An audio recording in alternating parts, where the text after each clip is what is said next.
Meski hanya sekali bermimpi, gambaran itu terasa sangat nyata hingga mendorong Ojik untuk mencari kebenarannya.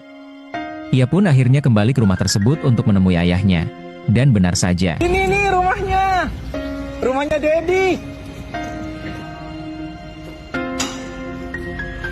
Ayahnya menjadi orang pertama yang ia temui saat tiba. Namun di samping ayahnya juga berdiri ibu tirinya yang sejak awal membuat Ojik merasa tidak nyaman. Sehingga pertemuan yang seharusnya terasa hangat justru sedikit canggung karena kehadiran orang yang tidak ia sukai. Dipenuhi rasa kesal terhadap ibu tirinya, Ojik mulai menyimpan niat jahat untuk membalas dendam. Ia memutar otak mencari cara agar bisa mempermalukan perempuan itu tanpa ketahuan, hingga akhirnya muncul sebuah ide licik di kepalanya.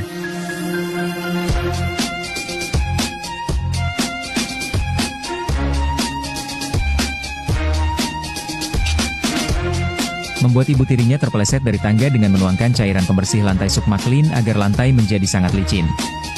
Dengan keyakinan bahwa rencananya akan berhasil, Ojik menyiapkan jebakan tersebut dan menunggu saat yang tepat. Namun nasib berkata lain, karena orang yang justru terpeleset dan terkena jebakan itu bukan ibu tirinya seperti yang ia rencanakan, melainkan ayahnya sendiri.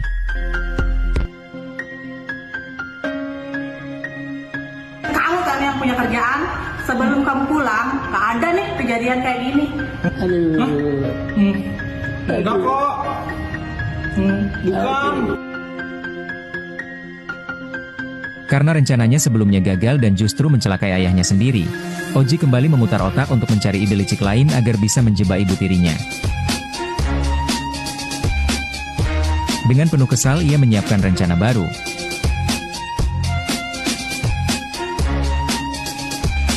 Fernando? Ibu tiri Ojik ingin sarapan sederhana. Iya, Nyonya. Ia pun berniat memakan 2 butir telur rebus untuk mengisi perutnya sebelum memulai aktivitas hari itu. Dan kali ini ibu tirinya memang sempat terkena kelicikan yang ia buat.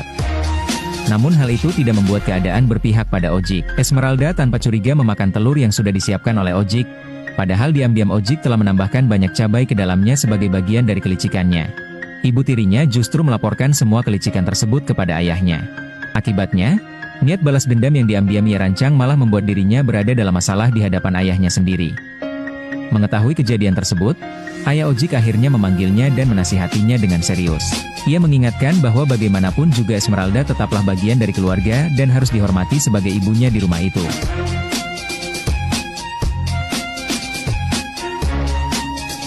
Setelah semua kejadian itu, Ojik akhirnya duduk sendirian dan mulai merenung. Ia bertanya-tanya dalam hati mengapa setiap rencana licik yang ia buat untuk menjebak ibu tirinya selalu berakhir gagal atau bahkan berbalik merugikan dirinya sendiri. Setelah selesai merenung dan berniat pulang, Ojik bersiap menuju motornya untuk kembali. Namun saat hendak menyalakan motor, ia tiba-tiba sadar bahwa kunci motornya tidak ada di tangannya. Ojik pun mulai kebingungan dan mengingat-ingat di mana terakhir kali ia meletakkannya. Saat Ojik masih kebingungan mencari kunci motornya, Cablita, teman lama Ojik. Mana sih? Oh, udahlah, aku ambil motor orang aja. seorang wanita yang kebetulan berada tidak jauh dari sana melihat Ojik sedang mondar-mandir seperti mencari sesuatu. Merasa penasaran, ia pun menghampiri Ojik sambil menunjukkan sebuah kunci motor yang baru saja ia temukan di sekitar tempat itu. Halo, coba kita kan? Iya.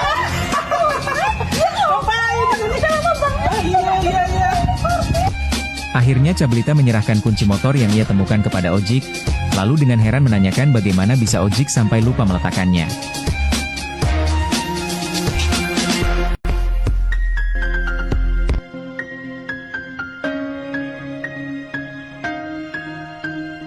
Ojik hanya menjelaskan bahwa belakangan ini ia sendiri merasa sulit fokus dan sering tidak ingat hal-hal kecil. Mendengar hal itu, Cablita pun menyarankan sesuatu yang mungkin bisa membantu, yaitu mencoba terapi neurofeedback di Rumah Sakit Mutiara Sukma untuk melatih kembali konsentrasi dan fokusnya.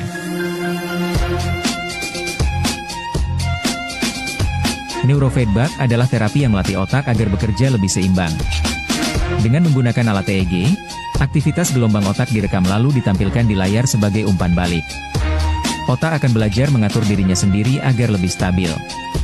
Terapi ini sering digunakan sebagai terapi tambahan pada kecemasan, depresi, insomnia, dan PTSD. Makasih ya, udah dianterin. Sama-sama. Repot-repot jadinya. Enggak, aku nggak ngerasa Pulang pakai repot. apa? Aku dijemput ibuku. Oh ya? Di mana? Di mana? Di sana, di sana. Ayo, ayo, ayo. Di sana, mobilnya sudah di sana. Mana? Itu mami aku tuh. Itu Itu? mobilnya. Iya.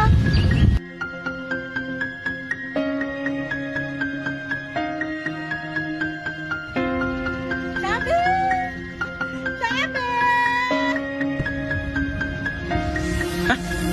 Kok dia lagi sih? Masa di mana-mana terus tuh malah hampir. Oji, kok bisa dekat dengan anakku?